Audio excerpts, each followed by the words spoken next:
Yes, a very good afternoon. Good afternoon. My name is János Bolyai Research Scholarship, a retired university professor and a beginner in the podcast technology. But now we are running the 5th episode of the CiRCULAR Podcast. And my guest today is a beautiful professor of the Miskolc University, Tekla Szép. She's an economist and an expert in the energy problems. So we try to push everything into this 10-12 minutes and talk about what is the role of the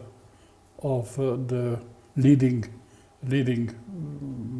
researchers in the CiRCULATECH, and especially how the energy comes in. Everybody seems to understand the energy, but in fact nobody really understands. So these would be the topics today, and I will give you the word for you. And my first question relates to the apparent contradictions, the economic and the technical project. How the two things come together in the CiRCULATECH. Okay, thank you very much for the nice introduction. Yeah, it's important to know that I'm an economist, so I'm a social scientist, so all of my approach is based on that. I really liked your comment about that everybody, I don't know, now has an idea about energy and energy consumption, but on the other hand, still the knowledge is not so good.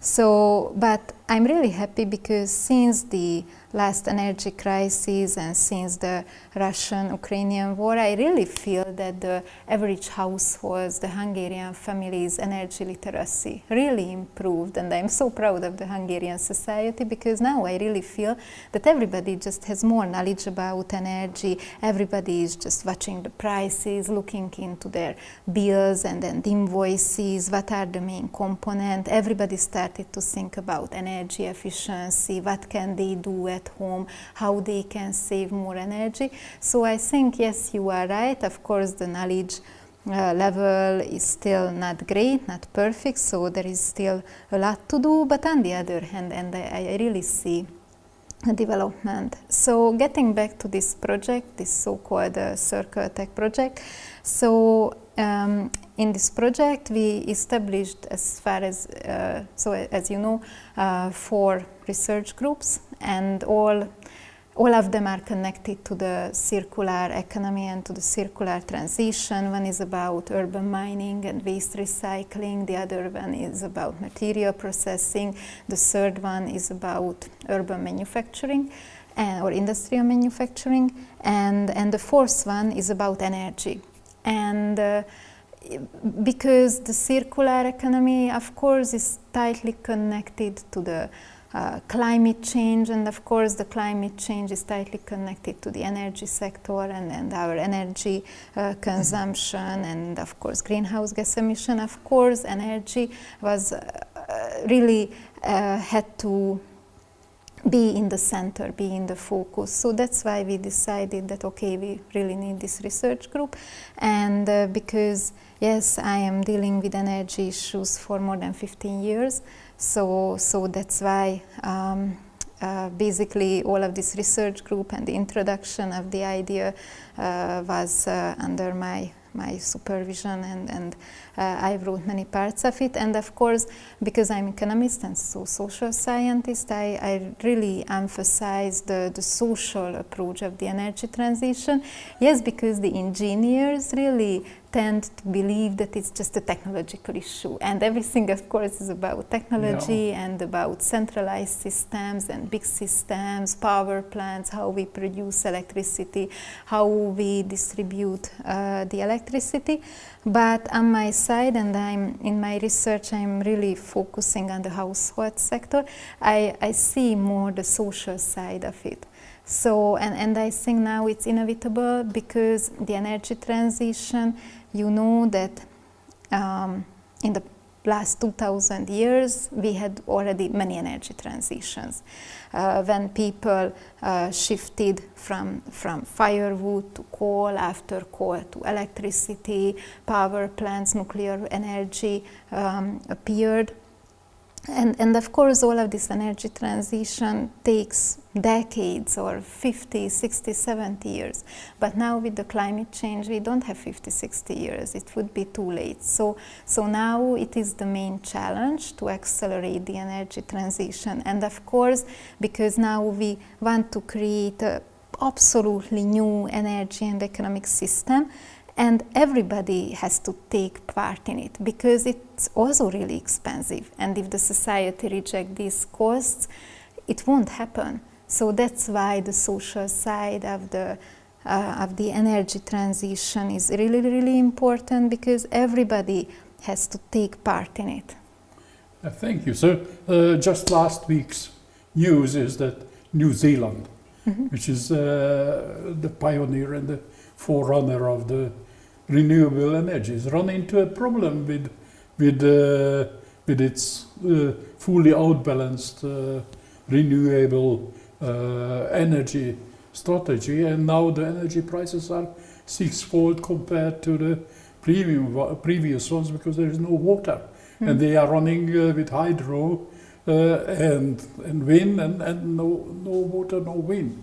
So it was just a last week story, and of course the press pushed them to go for the nuclear power plant, but certainly the nuclear energy has also some shortages, social-wise, and they have problems with that. And of course they are not the same. The nuclear energy provides the basic energy supply, while the renewables normally put the peak energy into the grid. And I think very few people understand that there is always energy, but not at the same price. Sometimes the basic supply is very cheap. Sometimes the peak energy is about tenfold high, and so on. And Yes, you are right. Of course, the energy prices are really volatile, but it's not just the renewable energy sources, also the fossil fuel prices, gas prices. But on the other hand, I don't mind it, and I think it's a core nature of the system, because if these price signals get to the consumers, then the consumers will adjust their consumption. And of course, for example, if during the peak time, like for example in the household sector, we have a peak time between 6 o'clock and 7:30, when everybody wakes up, turn on the air conditioner, the coffee maker, and the stoves, and so on and so on. 4 o'clock when we get home, also do the same, turn on the television, the washing machine. Of course there are peak time. But if a consumer knows that, okay, at that time I have to pay 6 times more than if I'm washing my clothes during the day, he or she will shift these household activities. And that's why when these the price signals, so that's why I'm really supporting this market liberalization. But anyways, if these price signals get to the consumer, then the consumer will adjust their consumption.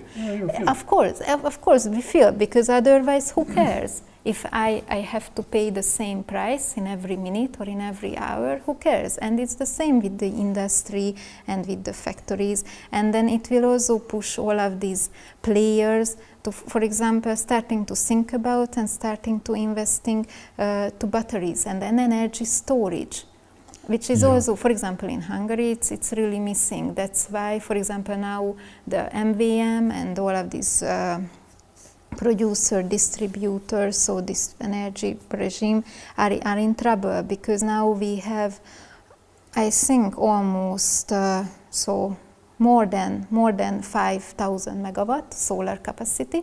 But of course the solar panels producing the electricity during the day. So of course there is a peak around noon. and at that time the prices go to minus, so basically we have to pay to sell the electricity because of the lack of the energy storage. And of course, after a certain time, it will push the market players to build these storage systems. Yeah, of course. But we got the feedback, and now we are working on the energy storage in the mineral side. So there are solutions, but it takes time all the time. So there is a lag time. You can't just throw out a quick instant solution. And one point is very interesting that these renewables are really may go into the negative price. Yes. Because you can't hide the current anywhere. So you have to sell it, and sometimes you have to pay it that somebody takes it out. And very few people knows about that. And I really agree with you that the consumer should feel what he is wasting or what he is consuming, and not as you see like in the air tickets. So sometimes the plane tickets are 5 times more in the peak time and very cheap in the lag time or in the off time. So. Yes, just one more comment. So you know that the Hungarian government introduced this so-called utility cost reduction program in 2013-2014. It took 3 consecutive steps, and after it, because this price signal stopped, because it was a price cap, so regulated prices in the household sector, basically people absolutely forget about energy costs and energy prices. And that's why all of these energy efficiency investments and then energy saving techniques really dropped. It also deteriorated the competitiveness of the renewable energy sources. And when this system was partly phased out and adjusted, that now you know that there are consumers whose consumption is above the average, and there are consumers who are under the average, and now they have to pay the market price, and now everybody is watching their bills, and then they really pay attention to their energy consumption and to how to save energy, and also everybody is thinking about all of these energy efficiency improvements. So yes, you are right, and I think the consumers, it's really good if they feel the how the prices are changing, because then they will adjust their habits. And how can we turn these ideas into the CiRCULAR? So how can we use it in changing these ideas? For example, in the CiRCULAR network, or giving it to the students. Do they get such a training, a kind of education to use the energy wisely, and how does it? What's your experience on that? I can tell how it is connected to my subjects. I'm teaching environmental economics and also some subjects related to the climate change. And for example, I use all of these studies that are produced in the CiRCLETECH as case studies. We are really talking a lot about it.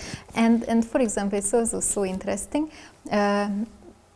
Many students, I mean their families, now they have solar panels on their houses and on the roofs of their houses. And for example, I collected these students, and now I have 3 or more students. They are working on their bachelor thesis, and now they are working on this. How did it happen? I mean, how did they decide about this investment? What kind of financial support did they get? How the system works now? They are also watching there how the solar panels are producing electricity, and they are writing about this net metering and billing systems. How does it happen? And now they are really good, so they produced really good case studies, and hopefully they will take part in this national Hungarian student competition. So I think we can use these research results, and now we have just started to work on a questionnaire with the IUT colleagues, and hopefully the TU Delft will also join, about the technology acceptance of the solar panel. Because of course, when a family or a household decide about a solar panel, investing into it, there are many points or factors that influence their decision. And basically this technological acceptance model is about to reveal these factors. So what are the key drivers of the families? So these are really social issues. So of course the solar panel, it's a technology, but the technology is already there, it's already available and affordable, more or less. But finally, and going back to the circular economy, these equipments will die. Yes. So solar panel will die in 25 years.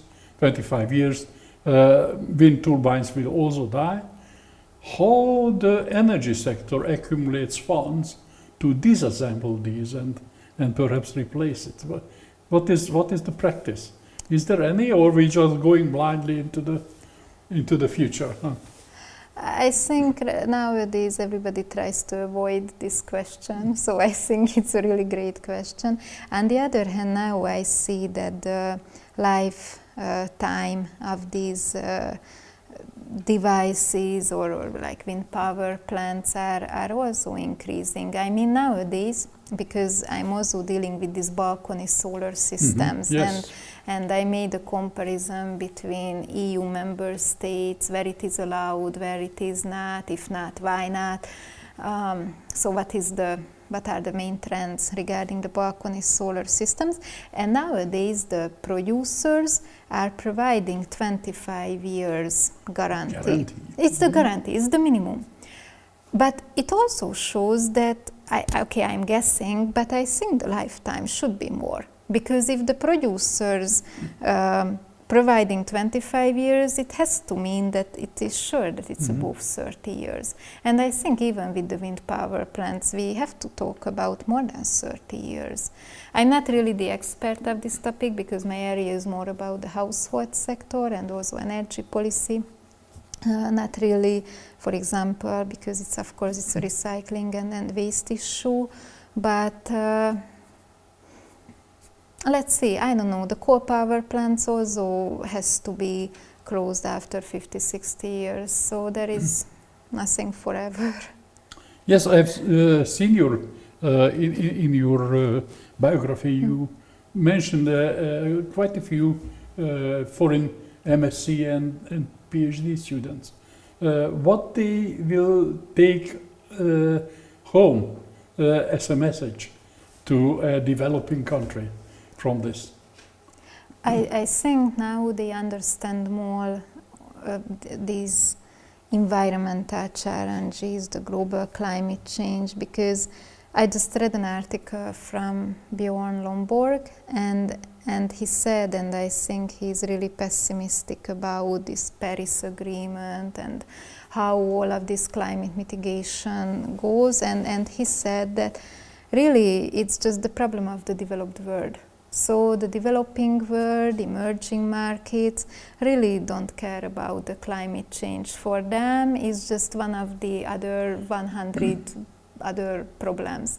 So for them, when there are still, of course, hundreds of millions of people living in energy poverty, they have to deal with many diseases and pandemics and also corruption, and there is so much to do in their own national economy. Of course, climate change is a hobby of the rich people. And so what Bjorn Lomborg says, that we really have to focus on the innovation and the technology innovation, because after the point that the renewable energy technologies become cheaper, much cheaper than the fossil fuels, after it's a market decision, no question financial decision.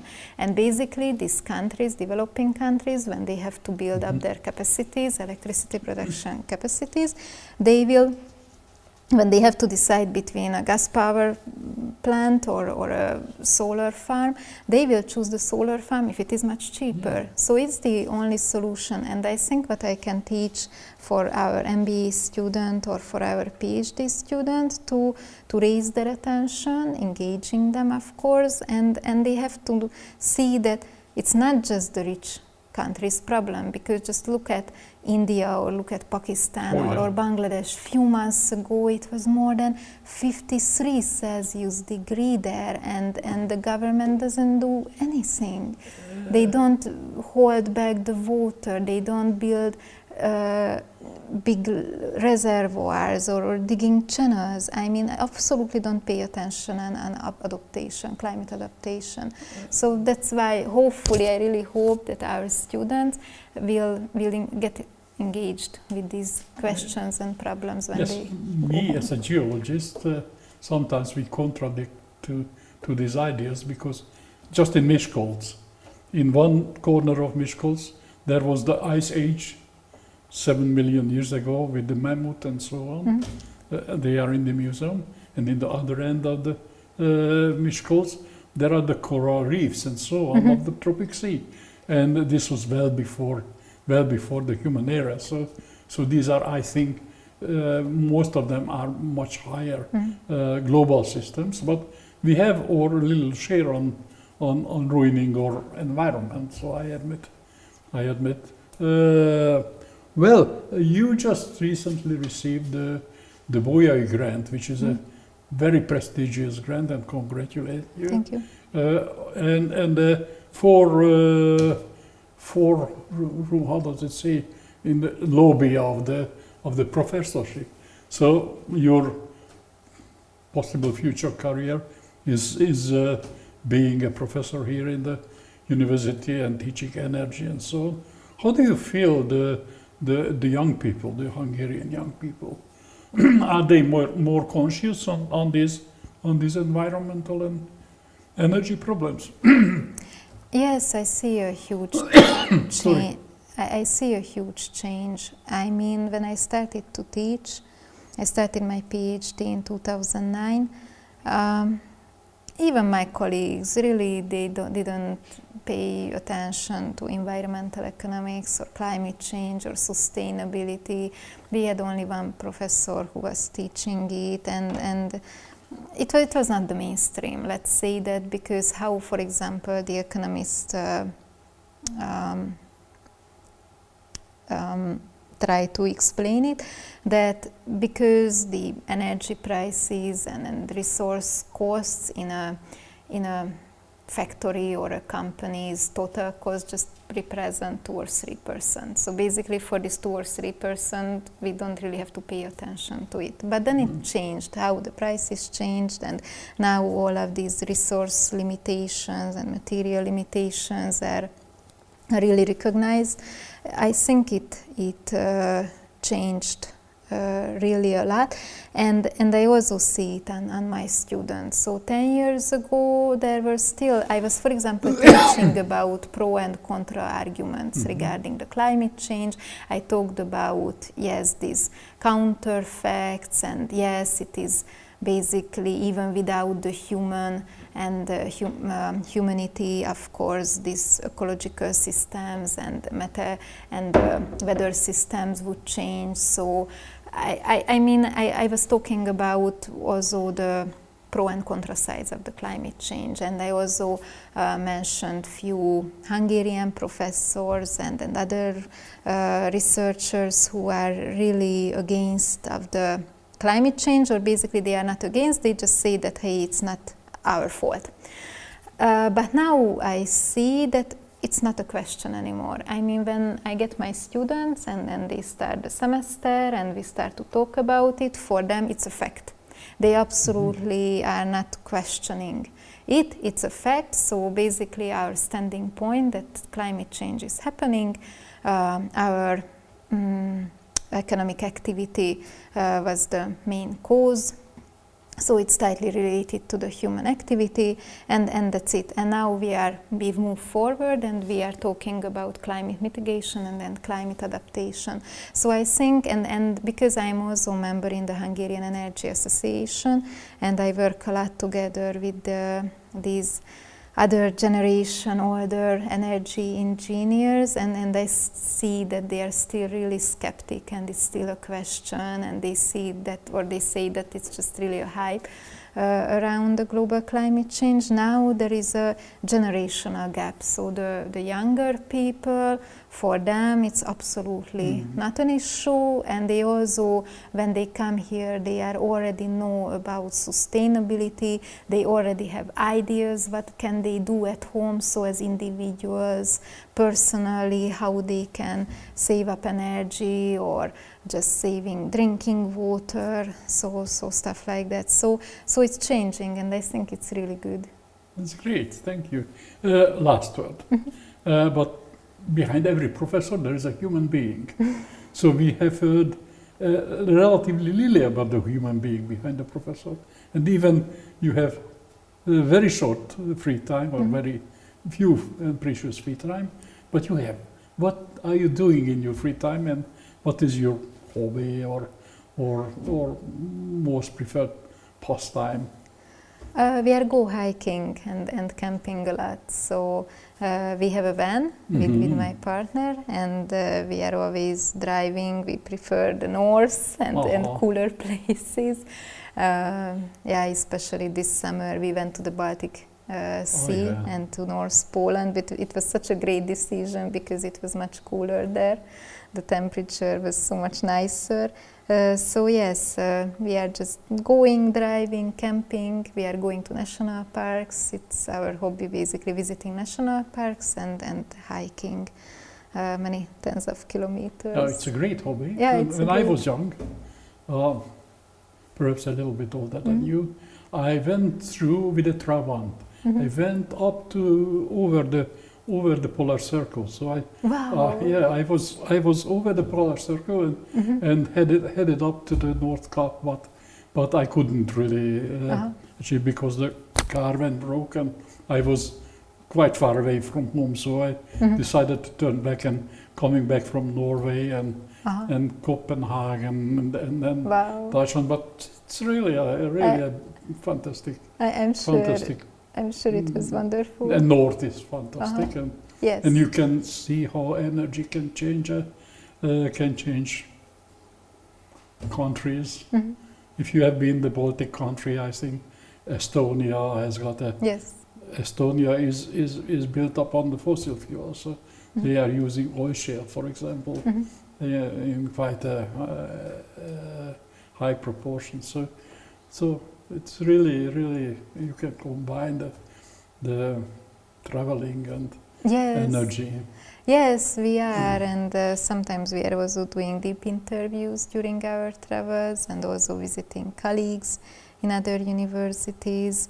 For example, I have, because in Hungary the balcony solar panels are banned, so you can't find anything in Hungary. But for example, during Easter we were traveling to Austria, and we were hiking in the Alps, and I saw a house, or it was like an apartment building, and on the balcony they had solar panels, and I was so happy that I took a picture, and later on it was published with one of my articles. And why it is banned in Hungary?